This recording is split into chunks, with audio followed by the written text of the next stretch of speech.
araw na ito. And I would like to read the Word of God. Kung hindi po kalabisan, may I request again everyone to please stand bilang paggalang sa salita ng ating Panginoon. This is from Mark chapter 2. And there are things that I want to emphasize. Though you heard this before maybe sa mga pangangaral, but this time I would like to emphasize something today. Mark chapter 2, beginning from verse number 1. I would like to read in Tagalog so everyone could catch up, mga kapatid. Verse 1, the Bible says, "At nang siya'y pumasok uli sa Capernaum, pagkaraan ng ilang araw, ay nahayag na siya'y nasa bahay." So, the Bible is silent whether bahay ba ito ni Pedro, bahay ba ni Jesus Christ, o ni Mary. The Bible is silent of that. Verse 2, "At nang maraming nagkatipon, ano pat hindi na magkasya kahit sa pintuan man. At sa kanila'y sinaysay niya ang salita. At sila'y nagsidating na may dalang isang lalaking lumpo sa kanya na usong ng 4. Buhat-buhat daw po ng 4 na lalaki itong isang lalaking lumpo.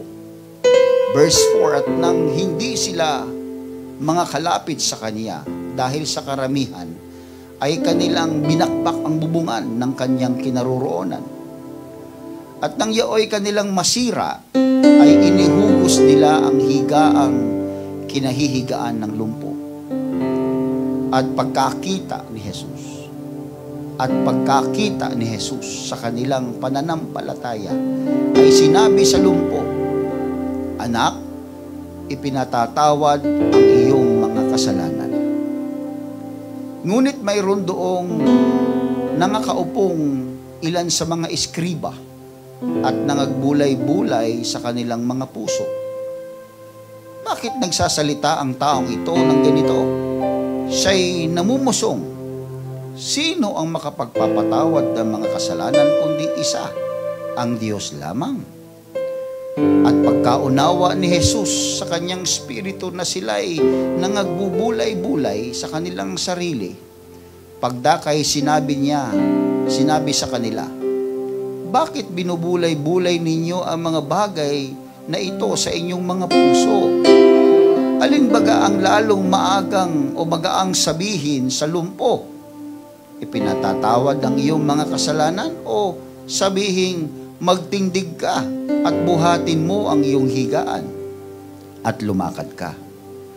Datapat upang malaman ninyo na ang anak ng tao ay may kapamahalaan sa lupa na magpatawad ng mga kasalanan." Sinabi niya sa lumpo. "Sa iyo ko sinasabi." Inutusan niya yung lumpo. "Sa iyo ko sinasabi." Ayaw kasi nilang maniwala. Di sa lumpo niya sinabi. "Sa iyo ko sinasabi, magtindig ka, buhatin mo ang iyong higaan, at umuwi ka sa iyong bahay, sa bahay mo." At nagtindig siya, sumunod siya, mga kapatid. At pagdakay binuhat ang higaan, at yumaon sa harap nilang lahat. Ano pat nangagtaka silang lahat, at niluwalhati nila ang Diyos na nagsasabi, "Kailanmay hindi tayo nakakita ng ganito." This is the miracle that I really love to read again and again. It is because the Word of God Himself is giving an assurance that if we are forgiven by God of all our sins, He is also ready to pick us up, to give us strength again to stand and to walk and move on into our lives. Oh, may Diyos tayo, mga kapatid, na nakakaalam ng ating mga pangangailangan. But I would like to read one word in the New King James Version in Proverbs chapter 15, verse number 3. This is in relation doon sa binasa natin kanina, na when Jesus saw the faith of these 4 people, and when Jesus saw the need of the sick of the palsy, then the Bible says in Proverbs 15 verse 3, "The eyes of the Lord are in every place, beholding the evil and the good." Ang mataan niya ng Diyos ay nasa lahat ng dako, at kanyang tinitingnan, mga kapatid, ang ang masama at ang mabuti. And this is the word of the Lord, that the eyes of Him is in every place. Kung anong ginagawa mong mabuti o masama, God is looking at you. I would like to preach today the message that says, the eyes of the Lord. Can you please bow your heads and raise your hands towards heaven? Lord, we know that you are now witnessing this congregation today. Nakatingin ka sa amin, Panginoon. Nakatungo ang iyong mga mata sa amin, O Diyos. And we know, Jesus, that you are beholding the good and the evil. And today, Jesus, I pray, hallelujah, witness how we bless your name. May you witness today, Lord, how we believe in your words. May you witness, Lord, today how our hearts are open. Hallelujah. This is open, Lord, for your rebuke. This is open, Lord, hallelujah, to change. This is open, Lord, hallelujah, to receive you today. Let your word be established, Lord, in the hearts and in the soul of men. And every people that is watching right now, I pray, hallelujah, anoint them, Lord God. Anoint their ears also, Lord, that they could listen, hallelujah, to your word. Let them receive the blessings, the same blessings that you are to provide, Lord, today in this very congregation physically. In the name of Jesus Christ, I pray.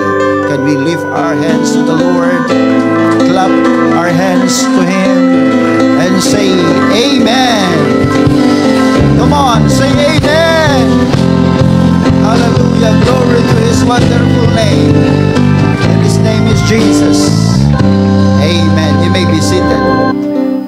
Thank you, Jesus. The Bible says that Jesus looked up.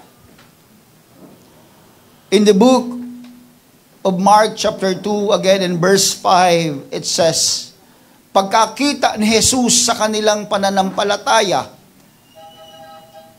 pagkakita ni Jesus sa kanilang pananampalataya, God is attracted, mga kapatid. God saw faith of men. Nakikita po ng Diyos ang pananampalataya natin. And He even know what is going on in your mind. Alam niya yung naglalaro sa isip niyo ngayon. Alam niya yung iniisip natin at iisipin pa lang natin, alam na niya, mga kapatid. Wala pong hindi hayag sa Diyos. Kahit itago natin, mga kapatid, kahit isekreto natin, hindi po ito pwedeng makawala sa mata ng Panginoon. That's why when Jesus is busy preaching the word in that particular instance, mga kapatid, then He was distracted and disturbed by somebody up there, mga kapatid, making noise to distract God in whatever He is doing. Sino ba ang merong tapang na gawin ito sa Diyos? Na istorbohin ng Diyos sa kanyang ginagawa dahil lamang gustong maipakita ang pananampalataya niya. Are you willing? Well, kayo mga Pentecostal pastor, mga maiingay talaga kayo. Well, because we want to distract the Lord. We want to get the attention of God. And don't you know, in every time you read your Bible and you obey the words in the Bible, you are actually making noise to distract the Lord and get His attention. Kaya nga sa Biblia, mga kapatid, nakasulat na ang Diyos ay nakatungo mula sa langit at nakatingin kung merong mang sumusunod sa salita ng Diyos. Because God is waiting for the noise and the distraction that you are going to make just to get His attention. Imagine, mga kapatid, busy ang Diyos sa pangangaral, biglang may nagtutok-tok dun sa taas. Biglang may nagwawasak, mga kapatid, ng kisame. Take note, hindi po kahoy nung unang panahon ng kisame nila. Sementado po ito. Imagine, mga kapatid, the destruction that these people is doing. Wala silang mapasukan, wala silang lugar na pwedeng makisingit. May dala silang may sakit, apat-apat nila, buhat nilang apat. Wala tayong mapasukan. Puno pati sa bintana, may nakaupo, may nakadungaw. Sa pintuan na maraming nakaharang. And imagine, mga kapatid, Jesus is busy, and then suddenly, there was a destruction above.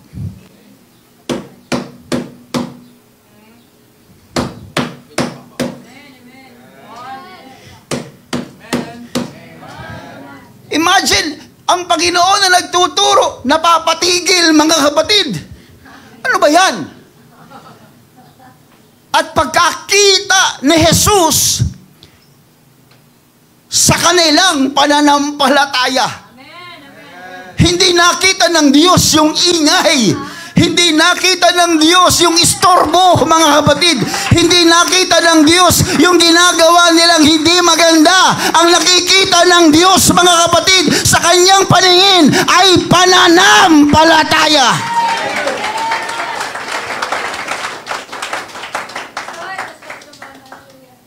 May matapang bang gayang gawin yan? Merong bang matapang na gawin yan sa mata ng Diyos? Na yung bang nangangaral pa lang ang pastor? I witnessed that in my old days, mga kapatid.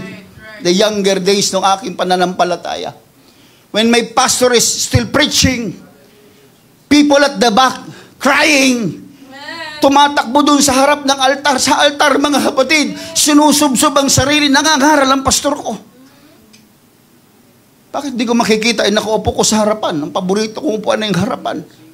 Kitang-kita ko, umaingay sa likod, humahagol-gol, tumatakbo, mga kapatid, sumubsob doon sa harapan sa altar, umiiyak habang nangangaral ang pastor ko. Sabi ko, what kind of faith is this? Wala siyang pakialam kung nakakaisturbo siya. Wala siyang pakialam kung pagtawanan siya. But you know what? Yung pastor ko rin, hindi rin siya nagpatinag. Tuloy-tuloy sa pangaral habang umiiyak, mga kapatid. Sabi ko, ibang klaseng pananampalataya. Ngayon nyo nababasa, mga into, you can really feel, if you describe this into real life, what is happening at that time when Jesus Christ is teaching. Itong apat na ito, pagkakita ni Jesus sa kanilang pananampalataya. Kaya nung makita ito ng Panginoon, mga kapatid, they really believe that these four people, mga kapatid, they believe that Jesus could help their friend. Alam nyo, kung may kaibigan kayo na gusto nyong tulungan, huwag nyong tulungang tumuma. Huwag nyong tulungang magbisyo. Huwag nyong ayain kung saan-saan. Huwag nyong painumin ng kung ano-ano. Ay, Brad, red horse lang yan. Hilo ka na, makakalimutan mo na. Ubusin mo man ng red horse sa mundo, hindi pa rin masosolve ang problema mo. Dahil hindi naman red horse ang solusyon. Ang solusyon ay may nangyayari sa kaluluwa mo na hindi kayang punan ng mga bagay sa mundo. Kaya huwag niyo kung saan-saan dinadala ang mga kaibigan ninyo. Kung talagang kaibigan ninyo, dalhin niyo sa totoong makapagtatanggal ng kanyang kabigatan. Kaya itong apat na magkaibigan, dalhin natin kay Jesus. Bakit? Because they believed that Jesus could help their friend. They didn't just pray. Sige, pag-pray natin. Tama na yung pray. Matagal nating ginagawa eh. Attend na tayo. Pray ka ng pray, di ka naman nagsisimba. Hello? Mag-pray ka at magsimba ka. Tama na ang prayer. Brad, puntahan na natin si Jesus. Naniniwala tayo, di ba? O tara, puntahan natin si Jesus. Kaya binakbak, yung totoong may pananampalataya, mga kapatid, their faith is a faith that surpasses the challenges. Amen. Meron bang ganyang klaseng pananampalataya dito? yung pananampalataya na kung saan you can surpass the challenges. Kaya mong lampasan yung mga balakid sa pananampalataya. Pag binasa niyo ang buhay ni Job, mga kapatid, he surpasses the challenges in money, in family, and in his own health. Imagine yung tatlong yun, mga kapatid. Pera, pamilya, at kalusugan. Pera nga lang, wala ka, hindi ka na magsimba eh. Family, mag-away nga lang kayo mag-asawa, o yung anak mo, nag-away kayo, sa sobrang inis mo, di ka na nga nagsisimba eh.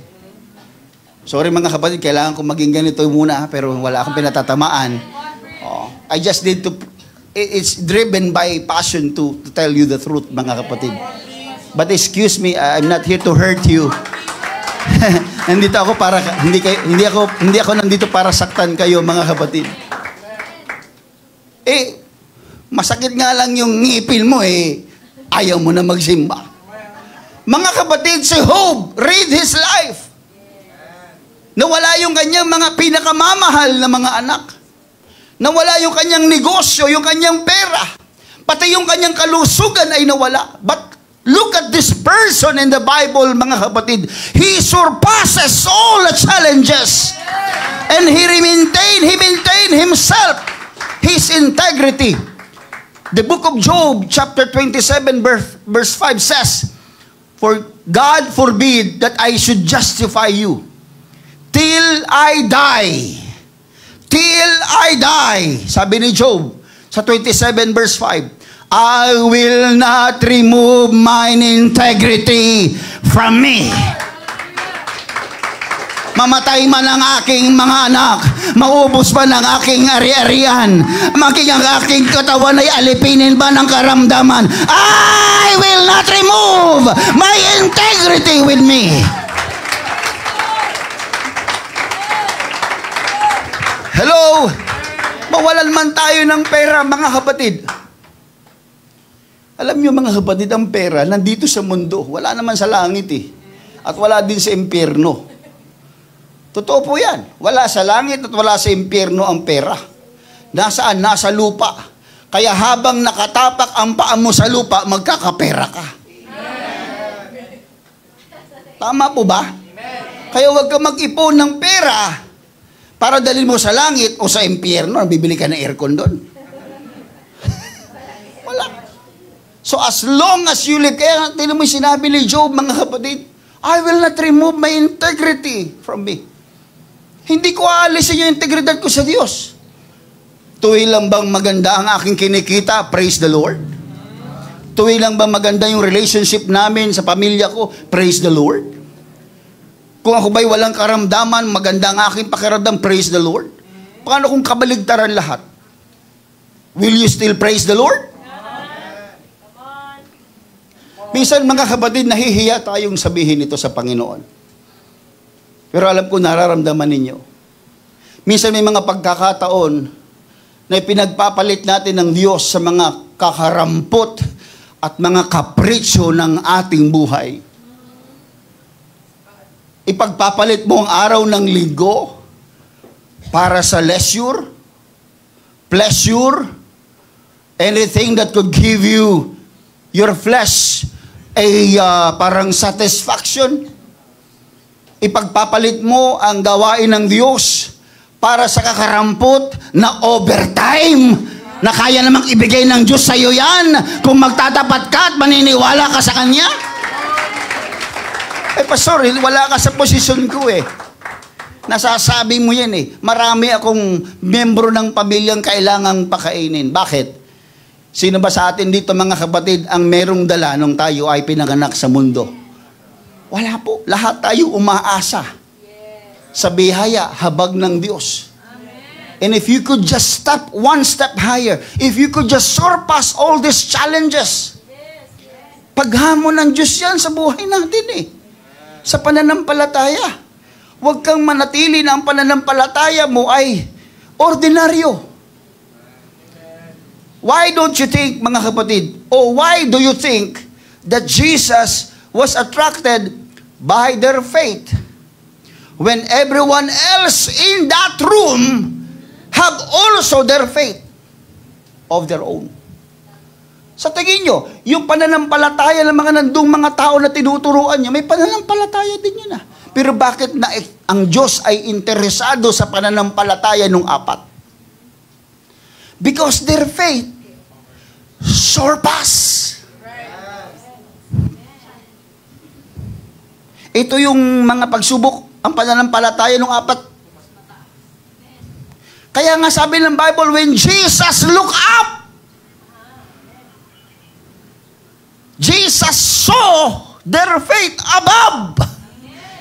Kapag pinag-usapan po ang salitang surpass, it means exceed. It means be greater. Our faith should be greater than the ordinary faith like others have. Dapat ang pananampalataya natin ay mas higit sa mga ordinaryong mananampalataya. Yung bang pagsisimba lang dahil linggo. Yung bang mananalangin lang dahil inutusan. Yung lang bang magpupuri dahil sinabihan. May mga tao, mga kapatid, na kahit hindi mo utusang manalangin, kahit hindi mo utusang sumamba, ginagawa ito. Bakit? Because they are not ordinary faith. Hindi sila ordinaryong mananampalataya. And these four men are not ordinary.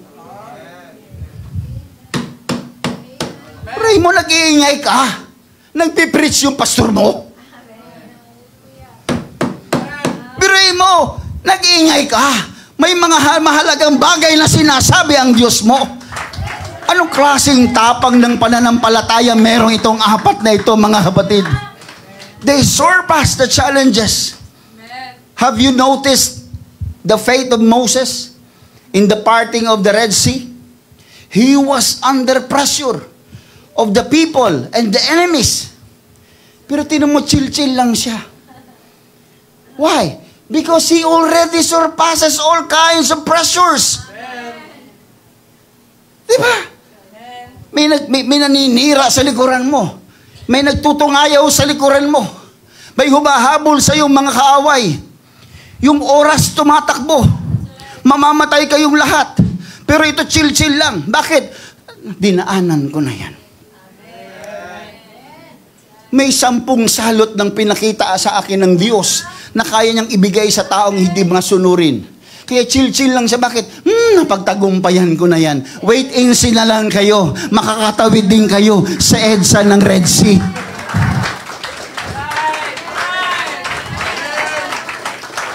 Binuksan ng Diyos yun. Bakit? Because this man's faith is not ordinary. Everybody say amen.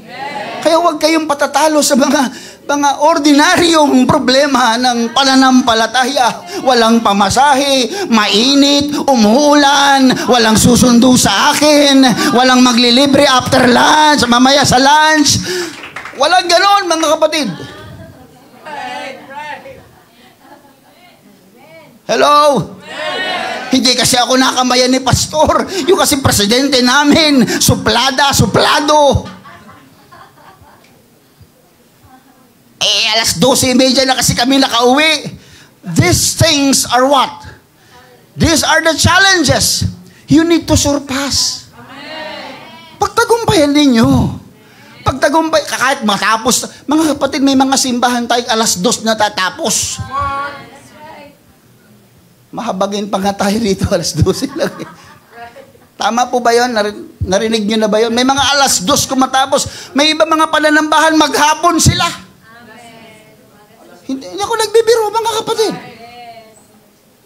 Pero bakit hindi? Ba't pastor, kaya nila yun? Yes. Alam nyo kung bakit? Because they already surpassed the challenges. Sa kanila, wala nang usapin ang oras. Sa kanila, wala nang usapin ng pera. May natitisod ba dito sa pera?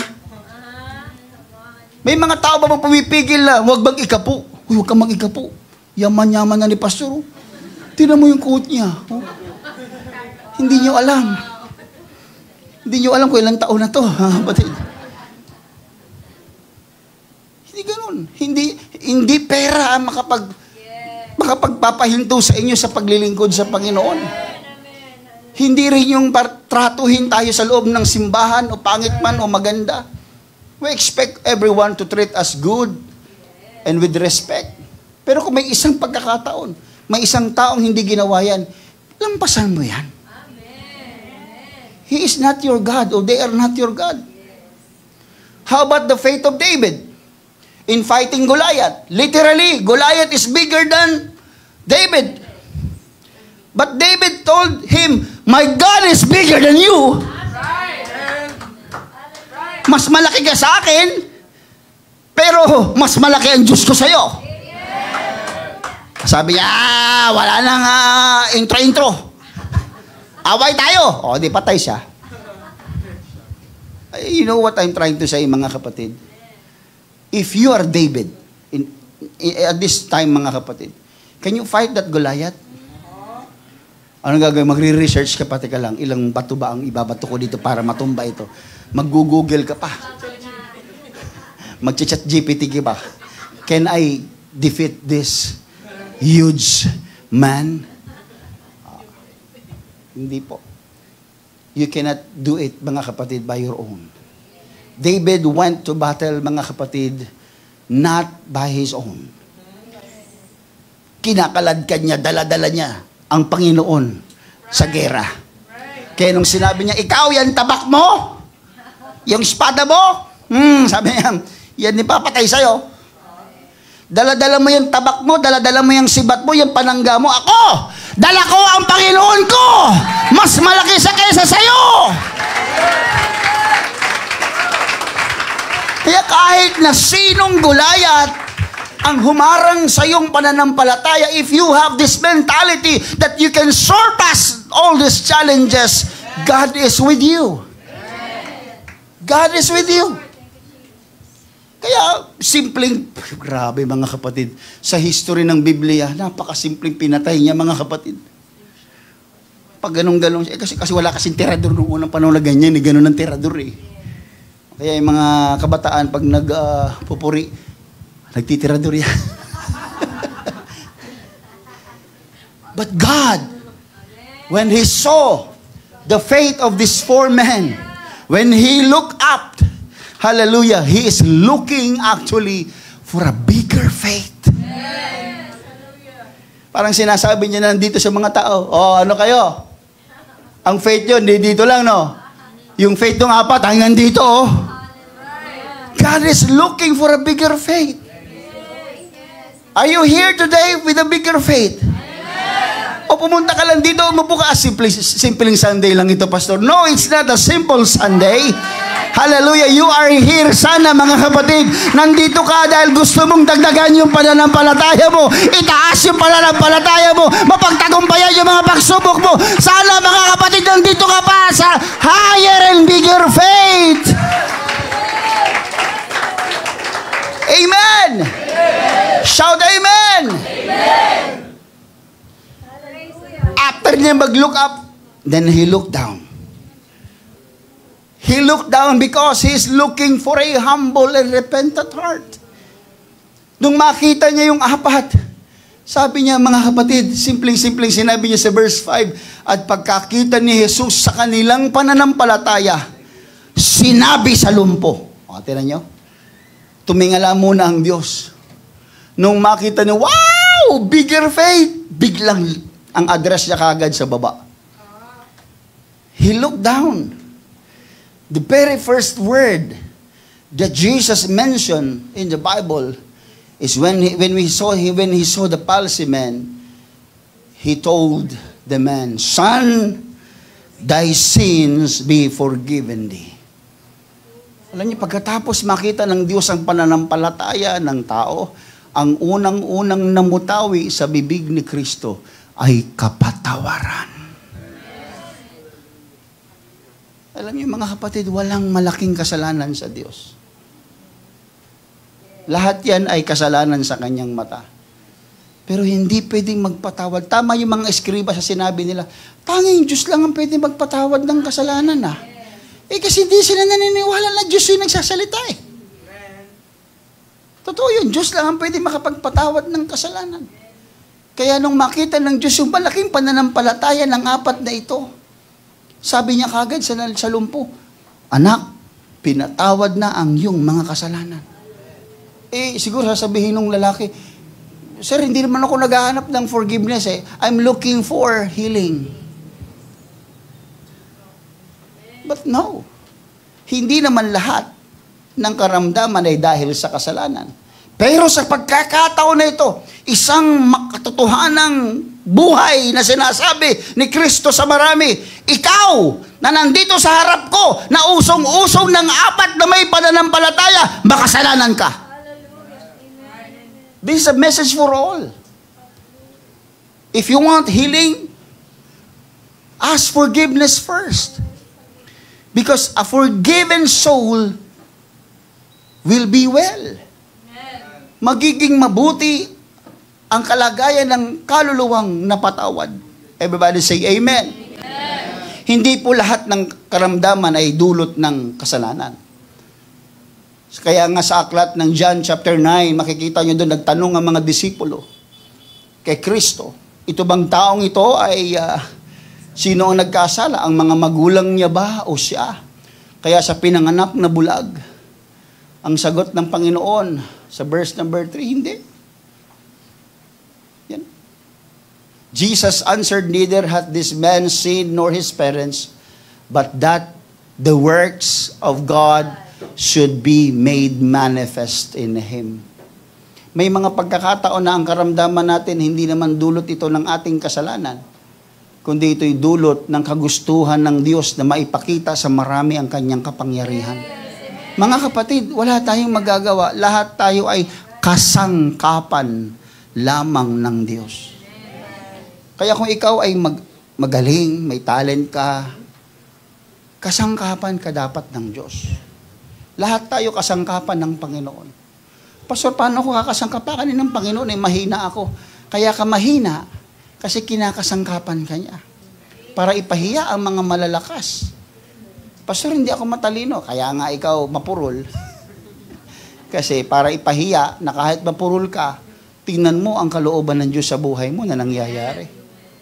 Because you cannot really base the will of God doon sa nangyayari sa iyo sa lupa. Minsan masakit yung kalooban ng Diyos, pero para sa Kanya, kaluwalhatian. What makes this palsy man heal is forgiveness. Nung oras na yon, nung siya'y inihugos, alam na kagad ng Diyos anong pangailangan ng tao. Alam niyang kailangan niya ng kagalingan. Hindi nga makapasok eh. Kailangan nga may magbuhat sa kanya eh. Alam ng Diyos na mahina siya at may karamdaman siya. Pero unang-unang inaddress ng Diyos sa buhay ng lalaking ito ay ang kapatawaran sa kanyang kasalanan. Amen. Everybody say amen. Amen. This was the miracle that cost him a great price. Ang forgiveness, mga kapatid, is the greatest miracle that Jesus ever performed. The forgiveness of our sins. Ito ang pinakadakilang milagro na nangyari sa sangkatauhan. Ano yun? Mapatawad ka at ako sa ating mga kasalanan. Hindi yung nahati yung Red Sea, kumain yung 5,000 tao, pinabangon sa kamatayan ng isang tao. Hindi yan ang greatest miracle. Because you can see it in a very seldom, mga kapatid. Very few people receive that miracles. But this miracle, the miracles of forgiveness, mga kapatid, is the ever costly miracle that happened. Bakit? Di ba? The miracle of feeding of the multitude. May pinanggalingan, tinapay tsaka isda. A miracle of wine. May tubig. Pero yung milagro ng pagpapatawad, ang cost, mga kapatid, ang halaga nito ay buhay, dugo ng Diyos. This is the ever costly miracle that ever Jesus ever performed. Hindi siya gumamit ng tubig, hindi siya gumamit ng tinapay. Yung kanyang sariling buhay, yung kanyang sariling dugo, hallelujah, ang kinasangkapahan para maibigay ang dakilang pagpapatawad na ito, mga kapatid. And it brings more lasting effect or result. Hanggang ngayon. Kaya nung si Kristo, mga kapatid, nakaluhod doon sa Garden of Gethsemane, umiiyak siya. Lord, let this cup pass from me. Pwede ba, Lord, na palambasin mo ang hirap na ito, ang sarong ito? But not my will. Cambio kaagad si Jesus, but not my will. I know this is the cost. I know this is the greatest miracle that I will ever do. I know that this sounds, hallelujah, complaining, but I am not complaining, Lord. Your will be done, not my will, Lord. Hindi yung gusto ko, Panginoon. Yung gusto mo, ang dapat masunod, Panginoon. In Philippians chapter 2, verse 8, the Bible says, and being found in fashion as a man, He humbled Himself and became obedient unto death, even the death of the cross. Wow, mga kapatid. Tapos ngayon, ibinibigay ang kapatawaran sa iyo. Patanggi-tanggi ka pa. Ano bang pinunta natin sa simbahan, Pastor? Wala lang, makinig lang, Pastor, sa sa preaching mo. No. You know what? When you go to church, this is to receive the ever costly miracle that happened and performed by Jesus Christ. Receive your forgiveness. In every time you come into this place, sa pagpasok mo pa lang sa pintuang ito, ang unang tinatanggap mo sa Panginoon ay ang kapatawaran mo sa iyong mga kasalanan. That's why we keep on going to church. Bakit, Pastor? Because we keep on sinning.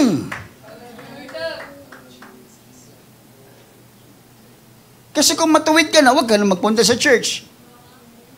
Meron ba ditong perfect? Kahit perfecto ang pangalan, hindi pa rin po siya perfect. Di ba nung unang panahon, ganyan ang mga pangalan, Perfecto.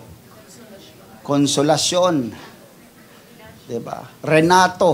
Renato. Pangalan ko yan. Francisca. Fernando.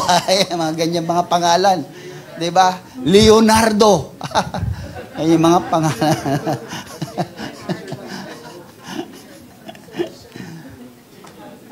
But I'm trying to point out, mga kapatid, that in every time we go to church, hallelujah, please don't go to church just to sit down there.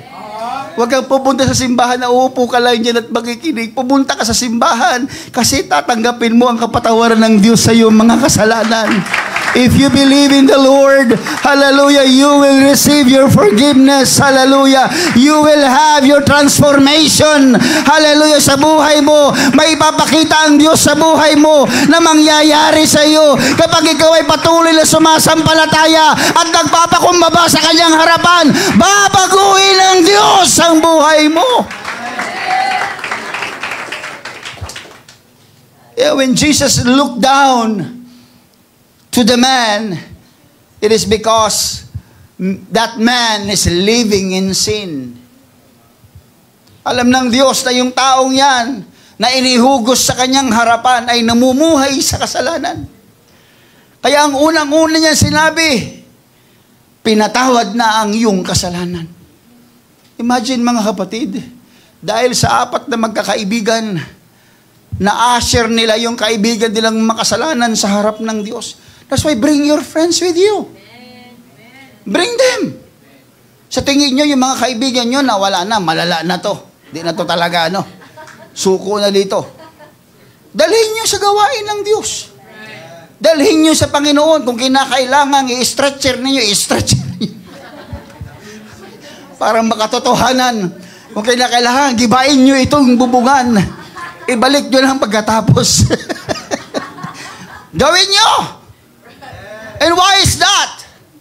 Because this sinful people, this sinful man cannot make himself available to God. Sino ba sa atin dito, mga kapatid, doon tayo ay namumuhay pa sa kasalanan na meron kang guts to go to the Lord? Magsisimba ako, hinga ako ng tawad. Wala. May taong ginamit sa atin. Halika magsimba tayo. Ilapit mo yan sa Panginoon. Kasi ang taong makasalanan is weak. Spiritually dead and spiritually weak. Hindi makatatayo yan. Hindi makakapunta sa simbahan yan. Hindi makapagsisimba yan. Hindi makakahingi ng tawad yan. That's why they need us. Those people that already be forgiven by the Lord. Kailangan yung tulungan yung taong makasalanan, dalhin sa gawain ng Diyos, dalhin sa paanan ng Panginoon, sapagkat wala silang kalakasan. At pag sila'y natagpuan ng Diyos sa harapan niya, mga kapatid, ang Diyos ay gagawa ng milagro. Ipakikita ng Diyos sa iyong mga mata kung paano babaguhin ng Diyos ang taong yan. Sino na dito nakapag-akay ng kaluluwa? Taas ang kamay. O, salamat sa Panginoon. Yung mga mag-aakay pa lang, taas ang kamay. Wala din. Ano kayo? Ayaw nyo? Wala lang, Pastor. Ayaw namin. Baka kayo inaakay. We need to bring them to the Lord. Everybody say amen. Amen. That's why the Bible says, Jesus looked down. Bakit? Kasi ang taong nabubuhay sa kasalanan is in the lowest in the sight of God. Yan ang pinakamababa. Kaya nga impyerno nasa baba eh. Huwag yung sabihin pag nangaral kayo, ang impyerno. Wala impyerno sa taas. Sa baba impyerno. May nangangaral sa impyerno. Ano sa impyerno? Dito impyerno pa. Sa impyerno, ganon. Naligaw eh. Naalala niyo mga kapatid sa Luke chapter 16, yung lalaking mayaman at si Lazarus, pares na matay. At ang sabi ng Biblia sa verse number 23 ng Luke chapter 16, and in hell, lift up his eyes.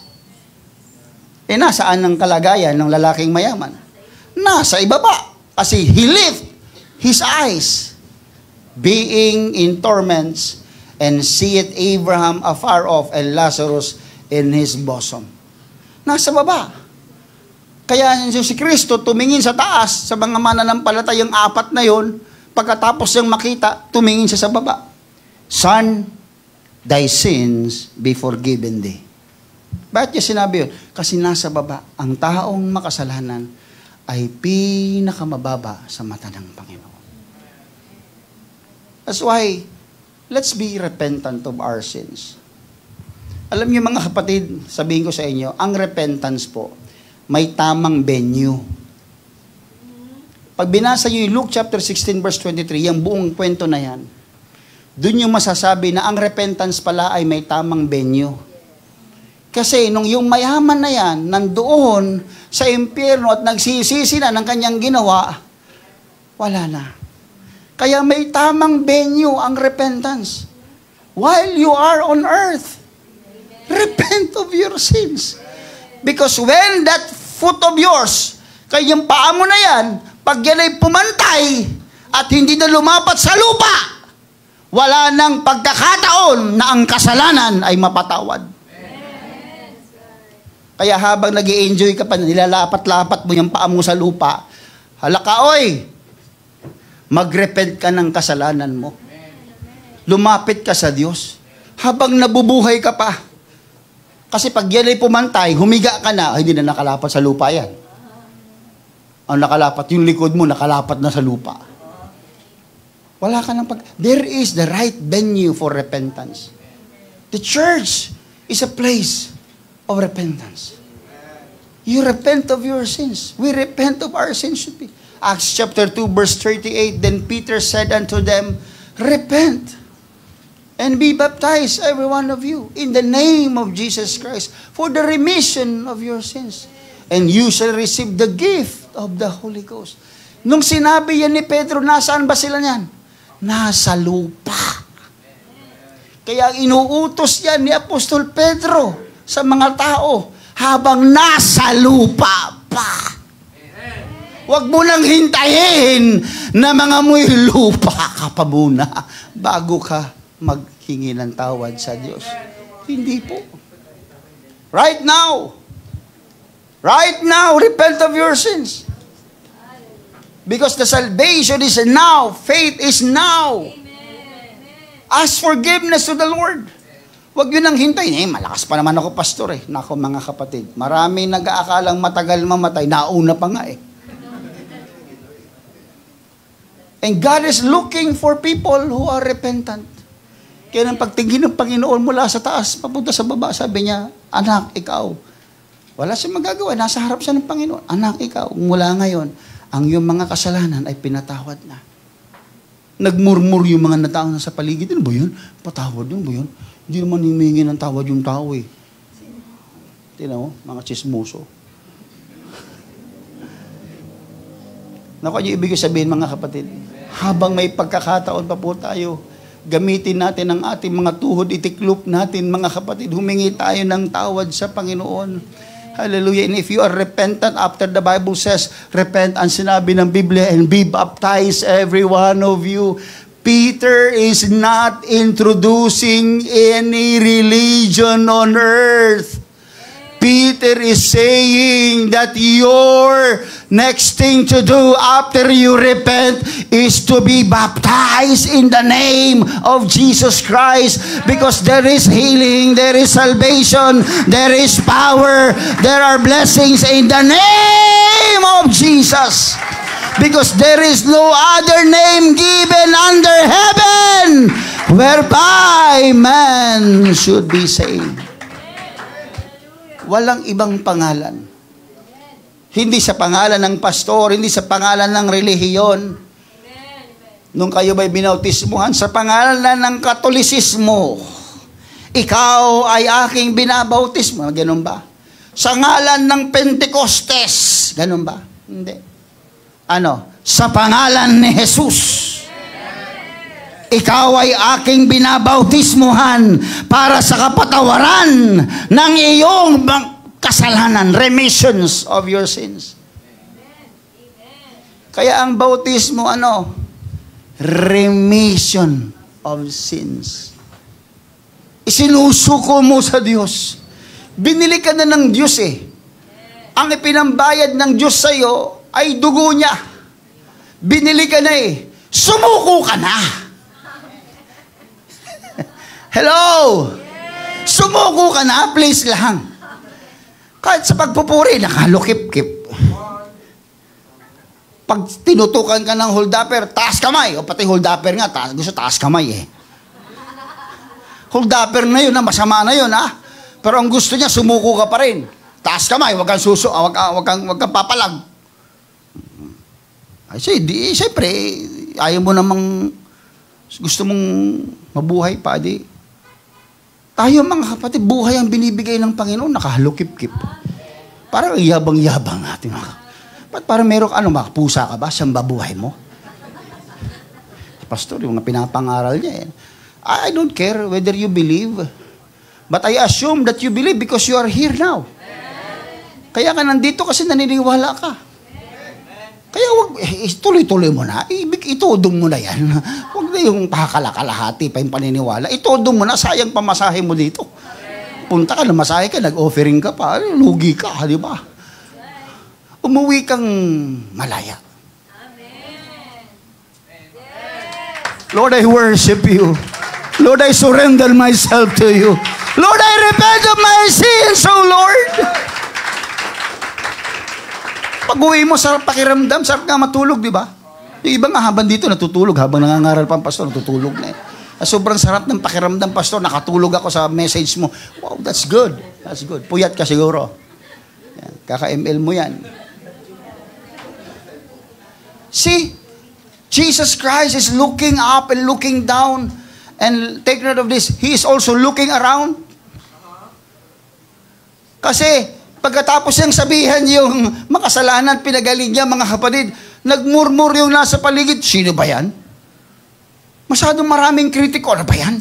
Nagpapatawad ng kasalanan. Verse 7, Mark chapter 2. Why do this man does speak blasphemies? Who can forgive sins but God only? Tingnan niyo yung kanyang, tama, alam niyo mga eskriba ito, ang eskriba, sila po yung mga sumusulat nung unang panahon. Very investigative sila, very observant sila. Matatalino yung mga yan. Kaya sabi nila, Teka lang, patawad. Diyos lang ang nagpapatawad may komento kaagad sila. And God looked around him. Tinignan niya yung mga tao at nakita ng Panginoon yung laman ng puso ng mga taong ito. They are very critical. They have critical spirits. And critical spirit will not help the people increase their faith. Yung mga taong kritiko, ano ba yan? Yan pa rin yung kurtina. Binangkita ni pastor yan, yan pa rin yung kurtina.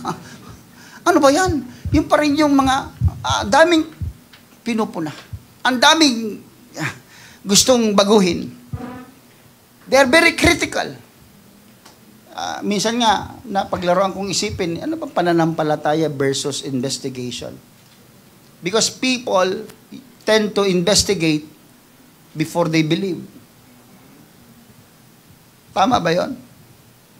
May mga tao na iniimbestigahan muna bago maniwala.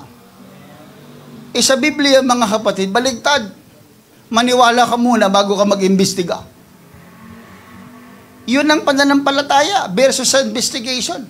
Because faith is based on trust. Hello? Ang pananampalataya, ang pinagbabasihan, ang pinaghuhugutan nito ay yung tiwala. And it does not require physical proof.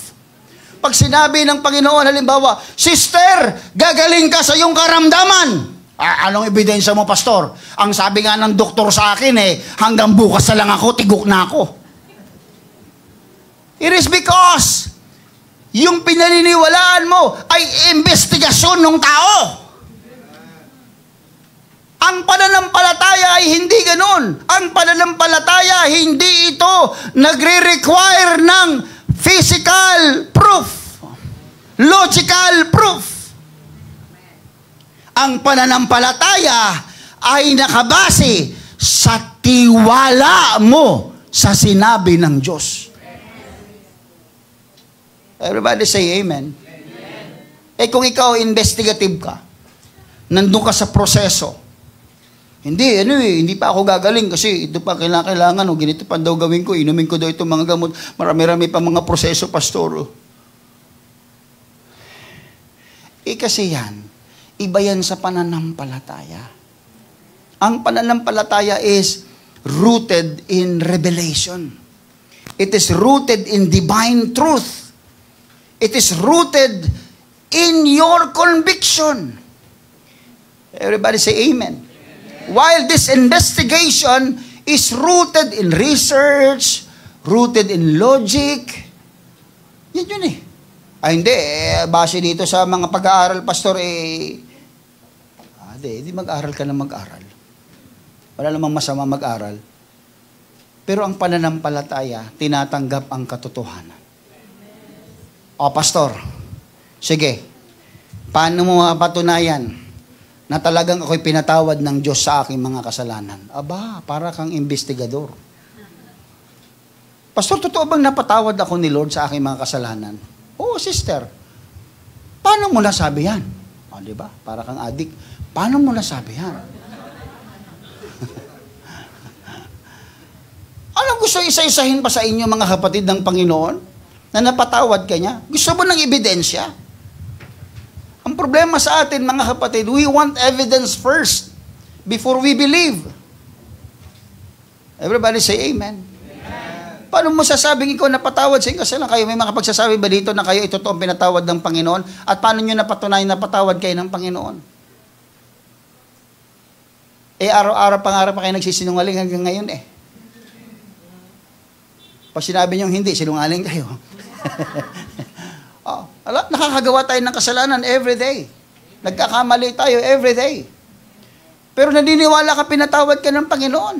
Kasi nakalagay sa Biblia, 1 John chapter 1, verse 9. 1 John 1:9. Na kapag tayo ay humingi ng tawad, if we confess our sins, He is faithful and just to forgive us and to cleanse us from all unrighteousness. Do you believe in that word? Paano mo na, Pastor, nasabi ako'y napatawad? Because you confess. Because you repent O anong ebidensya mo, pastor? Malalaman mo talaga kung nagrepent ako. Problema mo na yon. Ba't mo ako gagawing investigador sa buhay mo? Ikaw nakakaalam kung totoong nagsisi ka ng kasalanan mo kasi ang pananampalataya nakabase sa tiwala mo sa Diyos, hindi sa nakikita at sinasabi ng mga tao. Pag mo sinabi ng tao, ang tao niya makasalanan, ang tao niya magnanakaw, ang tao niya mangangalo niya, ang tao niya People can say based on their observations. But God can deny all your observation based on your faith. Everybody say amen. Pwede mo sabihin, narababasa mo ba yung laman ng puso ko? Alam mo bang humingi ako ng tawad sa Diyos o hindi? No one will know. Wala. Katabi mo ngayon, hindi mo alam kung gaano karepentant ng puso niya, pangiti-ngiti lang yan. Pero kung titignan mo, taong to, di nga ito nagsisisi to eh. Di nga yata ito nagsisisi, hindi nga yata ito nananalangin eh. Sa tingin mo lang. Pero pag yan ang Diyos, mga kapatid, ay kumilos sa buhay niya at yan ay naging totoo, yung tingin mo magiging mali. Kasi ang base ng pananampalataya ay yung tiwala ng tao sa salita ng Diyos. But let me tell you this thing that I want you to share with you. Our faith should inspire investigation. Dapat ang ating pananampalataya ay nagmo-motivate na lalo tayong mag-investigate. And this investigation can strengthen our faith. But let me remind you, unahin nyo ang pananampalataya bago kayo mag-imbestiga.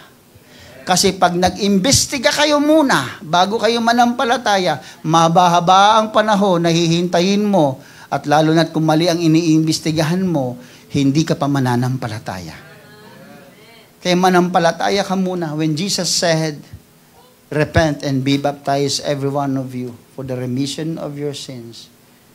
Be baptized in the name of Jesus Christ for the remission of your sins, and you shall receive the gift of the Holy Ghost. Paniwalaan mo na yon.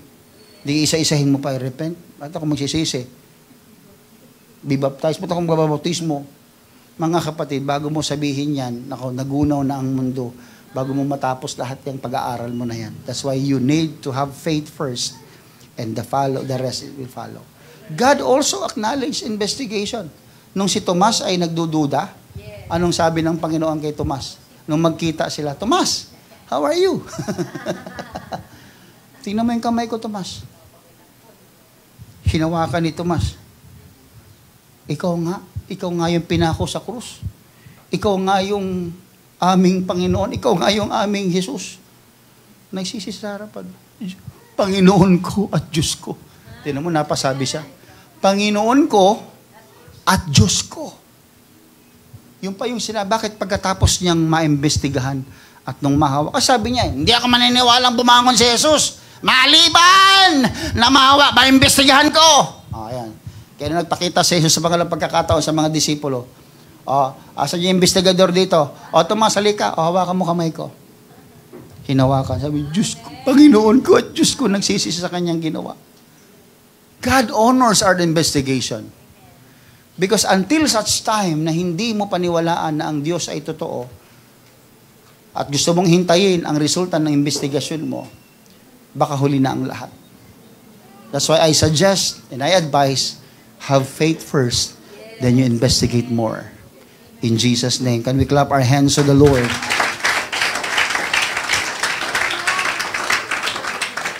Kaya nga ang Panginoon mula tumingin sa taas, papunta sa baba at tumingin sa paligid. Because God is looking for one word, obedient.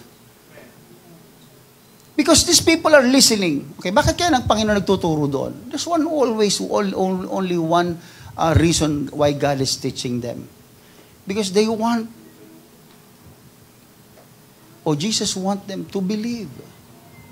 To believe, maniwala. And after you believe, you need to obey. That's why when Jesus Christ looked around sa mga taong, mga eskriba doon, mga critical spirit, parang gusto sabihin ng Panginoon, who is obedient here? Kaya kung babasahin niyo sa Biblia, sa verse number 11 to 12 ng Mark chapter 2, yung text natin kanina, I say unto thee, sabi ng Panginoon, arise and take up thy bed and go thy way into thine house. In verse 12, the Bible says, and immediately, He arose. Bumangon siya. Alam niyo yung tao siguro, medyo nakukonfuse siya. Kasi nire-rebuke ni Lord yung mga skriba eh. Pagkatapos siyang sabihan na, anak, pinatawad na ang mga kasalanan mo. O sa sumunod na narinig niya sa bibig ng Panginoon, bakit kayo nag-iisip ng ganyan sa inyong mga puso? Ano ba mas magaang sabihin? Pinatawad ang iyong kasalanan o buhatin mo ang iyong higaan at umuwi ka? Ano ba mas Medyo siguro yung tao, ano ba pinagsasabihin ni Lord? Sabi niya, pinatawad na ako. Mag-wonder siguro siya. Kaya biglang sabi ng Panginoon sa kanya, I say unto thee, sinasabi ko sa iyo, hindi sa mga tao nakapaligid, hindi nasa taas, dun sa taong pinatawad. Ang sabi sa taong pinatawad, inuutusan kita, ikaw na pinatawad ko, bumangon ka. Tanggapin mo yung kagalingan. Tanggapin mo yung pagbabago. Sumunod ka sa sinasabi ko. Kaya ang unang challenge sa mga taong pinatawad ng Diyos, makinig po tayong lahat, ang unang challenge sa taong pinatawad ng Diyos ay ang pagsunod. Kung talagang ikaw ay pinatawad at ikaw ay humingi ng tawad, ang dapat mong gawin susunod, mga kapatid, ay ang maging masunurin sa Diyos. Kaya sabi niya, arise! Bumangon ka! And take up thy bed! And go thy way into thine house. Umuwi ka sa inyong tahanan. Hindi mo na kailangan ang tulong ng 4 mong kaibigan. Marunong ka nang bumangon. May sarili ka ng kalakasan. Kaya mo nang pumunta sa iyong tahanan at sabihin mo sa iyong tahanan, may nagpagaling sa akin. May Kristong nagpagaling sa akin. May Kristong nagpatawad ng kasalanan ko. Kaya sa tahanan siya inuutusan. Hello? Oh God, I feel the presence of the Lord. And after the man heard the command, he immediately obeyed Jesus.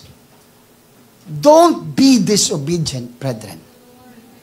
Kapag tayo ay hindi masunurin, isang araw manghihina tayo sa pananampalataya.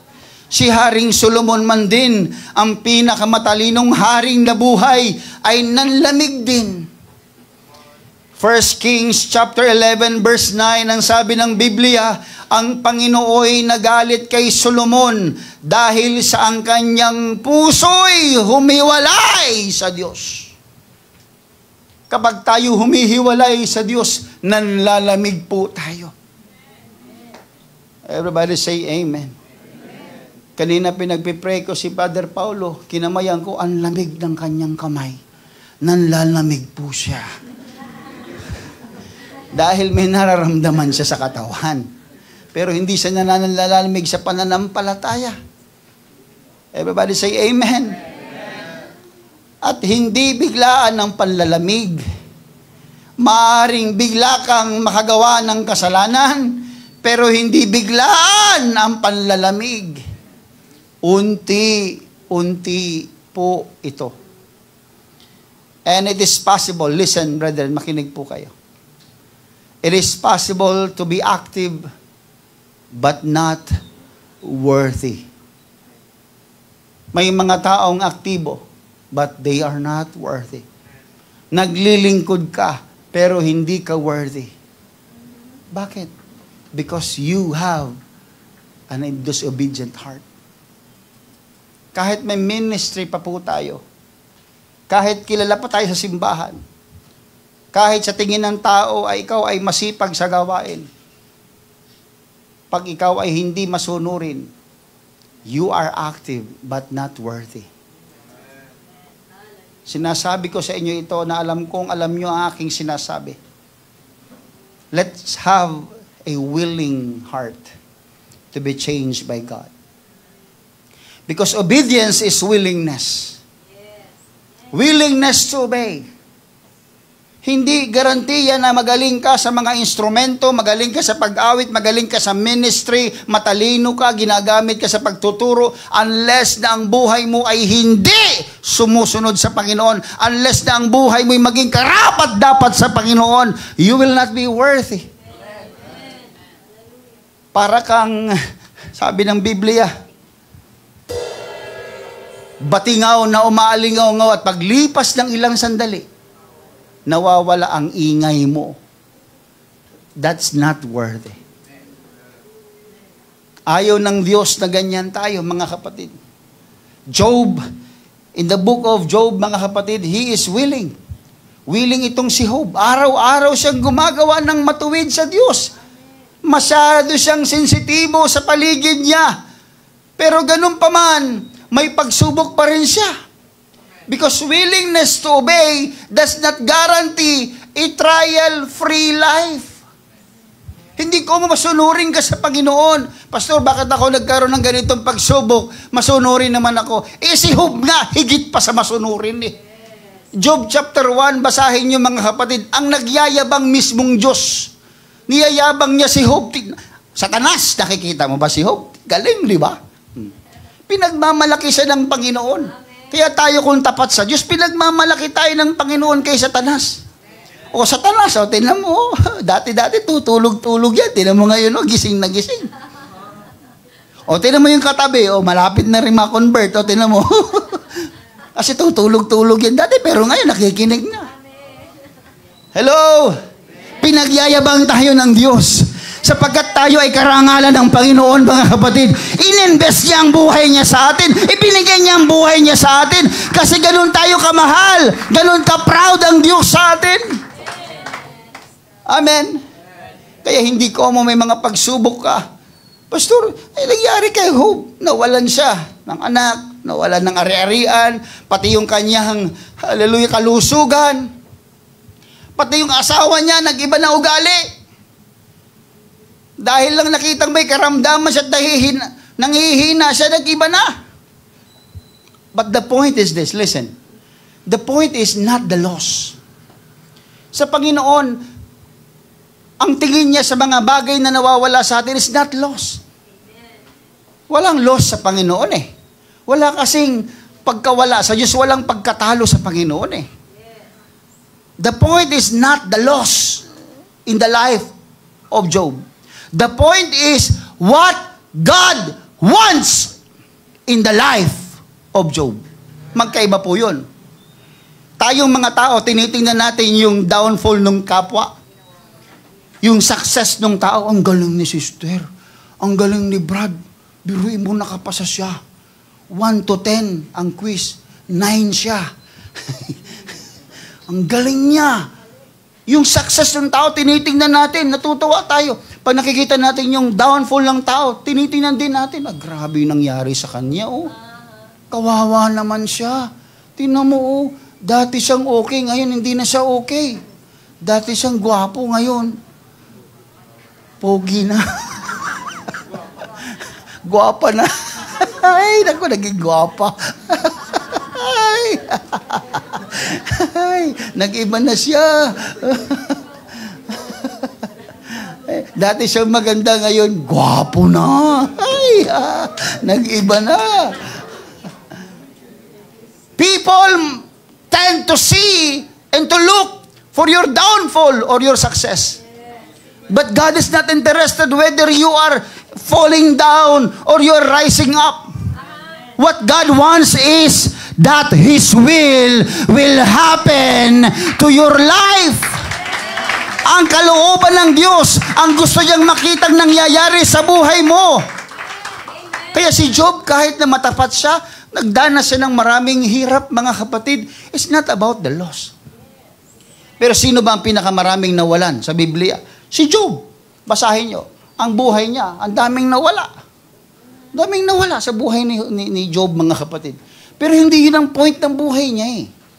Ang point ng buhay, kung bakit ni-record ng Panginoon ang buhay ni Job, it's not about the loss. It's about the will of God. Iba-iba tayo ng takbo ng buhay. May gusto ang Diyos sa buhay mo. May gusto siyang ganapin sa buhay mo. At tanong, Pastor, ano ba naman itong buhay kong ganitong daming... Sister Brad, let the will of God happen. Huwag mong kontrahin. Huwag mong tingnan yung kapitbahay mo, yung kapatid mo. Bakit yung kapatid ko siya, pinagpapala siya? Maghintay ka, may ibang dealing din ng Panginoon sa kanya.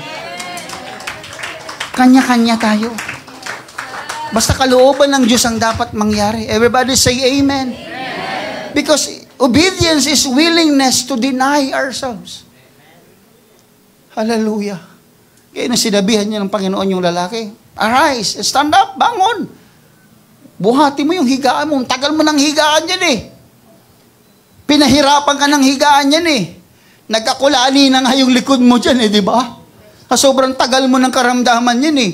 Wala kang nagawa, walang nagawa ang kamag-anak mo, walang nagawa ang ang pera mo, ang mga albularyo, ang mga doktor, walang nagawa sa karamdaman mo eh. Pero ngayon, inuutusan kita. Yung hinihigaan mong karamdaman, buhatin mo, iligpit mo. Tumayo ka. Pumunta ka sa iyong tahanan. Bakit sa tahanan? Hindi sinabing sa mga amigo niya, sa mga dabarkads. Bakit sinabi sa tahanan? Sapagkat ang unang-unang saksi ng paghihirap ng taong makasalanan ay ang kanyang pamilya. Then why don't you go back to your family and tell your family, loved ones, look at me. I am changed by God. Binago ng Diyos ang aking buhay. Tingnan niyo, maniwala tayo kay Kristo. Alam niyo mga kapatid, kapag ganyan ang testimonya natin sa ating buhay, hindi mahirap mag-akay ng mga mahal sa buhay. Ang mahirap lang mga kapatid sa mahal sa buhay, mangaral. Huwag kayong mangaral. Pakita nyo na binago kayo ng Panginoon. Pastor, kahit anong pakita ko, ganun pa rin. Desisyon nila yan eh. Basta pinapakita nyo na binago kayo ng Panginoon. Everybody say amen. Kaya alam ng kaaway, mga kapatid, kung saan tayo mahina. Bago ako magtapos, gusto kong sabihin sa inyo ito. Alam po ng kaaway kung saan tayo mahina. Ang sabi ni Satanas, mga kapatid, doon sa panahon ni Job, lahat ng sabi ng Panginoon, lahat ng tinatangkilik ng tao, o sabi ni Satanas sa Panginoon, lahat ng tinatangkilik ng tao ibibigay dahil sa kanya sa buhay niya. Kasi alam niya ng kahinaan ng tao ay ang kanyang buhay. Kapag medyo nahihirapan na tayo, medyo bumibigay na tayo. Pastor, stress na ako, bibigay na ako. Ayoko na, Pastor. Yan ang gustong-gusto ng kaaway na marinig sa atin. Yung bang bibigay ka na, ayaw mo na, susugo ka na, ayaw mo na, Pastor, ayaw mo na. Yan ang gustong-gusto ni Satanas na marinig. Kaya gusto natin mga kapatid ay yung palaging, alam mo yung katawan natin, yung ating katawang lupa, mga kapatid, gustong-gusto nito palaging pabor sa ating sarili. Kaya nga, di ba, minsan ko nabanggit sa inyo si Michelangelo, the great painter. He is always wearing a miner's cap. Alam niyo yung sombrero ng minero, merong ilaw yun. Tuwing nagpipinta siya, nakasuot siya nun, miner's cap. Kasi ayaw niyang makita daw ang anino niya sa kanyang ginagawa. Yan ay isang magandang ugali. Huwag mong hanapin palagi ang sarili mo sa mga nangyayari sa buhay mo. Bakit ko gagawin to? Ano bang pakinabang sa akin? Ba't ako magsisimba? Anong pakinabang? Ba't ako magbibigay? Anong pakinabang sa akin? Minsan palagi tayo nakatingin sa anino natin. Gusto natin lahat ng ating ginagawa, nandun yung pakinabang sa atin. Bakit? Sa tingin niyo mga kapatid, may pakinabang ba kay Kristo ang magpapako sa krus? He didn't even see his shadow. Binuhat niya yung krus. Pwede naman niya sabihin, dapat si Paulo nagbubuhat nito eh. Dapat si Joselito may buhat nito eh. Ako ba nagkasala? Dapat si Romar rin pinapalo dito eh. Dapat siya ang sinusuntok di. Ba't narinig niyo ba sa Bible? Ginawa ng Diyos yun. Sinabi ba mga kapatid ng Panginoon yun? Di ba hindi? Nakasarado ang bibig ng Panginoon. Binubuhat niya yung mabigat na krus. Tinitiis niya yung hagupit ng mga Roman soldiers, mga kapatid. Yung mga panulungayaw, yung mga pagsuntok sa kanya, mga kapatid. Yung paglagay ng koronang tinik sa kanyang noo, mga kapatid, sa kanyang uluhan. Yung bawat patak ng dugo, mga kapatid, na lumalabas sa kanyang katawan, tinitiis ng Diyos. Wala ni isang salitang lumabas sa bibig ng Panginoon nang dahil sa inyo at sa akin. Kaya niya ito. Pwede niyang ibigay ito sa inyo. Pwede niya itong iparanas sa atin. Pero walang lumabas sa bibig ng Panginoon na paninisi. Wala. Because God is trying to say to everyone today that the forgiveness is the greatest miracle that God will ever do. The eyes of the Lord are in every place, beholding the evil and the good. Mga kapatid, I keep on reminding myself, and every time I have this meditation with the Lord, hindi hinayaan ng Diyos na manaig ang kanyang emosyon doon sa krus ng Kalbaryo. Hindi niya hinayaan na magpadikta siya sa kanyang emosyon. Hindi siya nagalit kailanman sa mga taong makasalanan. Minahal niya ito. Inunawa niya ito. Ginamit niya itong tungtungan ang lahat ng kasalanan at pagkakamali ng tao. Ginamit niya itong tungtungan papunta sa krus ng Kalbaryo. And while Jesus is suffering on the cross, hallelujah, people are enjoying their sins. People might, hallelujah, think that, oh, hallelujah, no one can stop us in doing sins. But there was one God, hallelujah, on the cross suffering. Habang ang iba nag-i-enjoy sa kasalanan, habang ang iba ay walang pakialam sa gustong gawin ng Diyos sa buhay, hallelujah, ng bawat isang mananampalataya. Habang ang Diyos ay naghihirap, tirik na tirik ang araw, nilalagnat, nasasaktan, nanghihina, unting-unting nawawala ang buhay, mga kapatid. Hallelujah, hallelujah, may mga taong nagdiriwang sa kasalanan nila. But when Jesus died at the same hour, the earth stood still, and the earth was shocked. Umuga ang lupa, mga kapatid, because there was one God on the cross, suffers because of men. Maging ang mundong nilikha ng Diyos ay hindi kayang tingnan ang nangyayari sa Diyos sa krus ng Kalbaryo. Umiyak ang sanlibutan, nayanig ang lupa, at parang tumigil ang pag-inog ng mundo. It is because of men. It is because of you and me. It is because of the greatest miracle that God wants to perform, the forgiveness of our sins. And here we are right now, brethren. Nandito tayo sa katotohanan ngayon, mga kapatid. Nandito ang iglesia ng Diyos. Narito ka ngayon sa simbahan. Ipinauunawa sa iyo ng Panginoon. Why don't we surrender ourselves to Him? Why don't we deny ourselves to the Lord? God is looking from heaven to those people who will, hallelujah, willing to follow and to commit their lives to Him. Hallelujah, nagmamatigas ka pa rin. Ayaw mo pa rin sumuko. Ayaw mo pa rin lumapit. Ayaw mo pa rin magpakumbaba.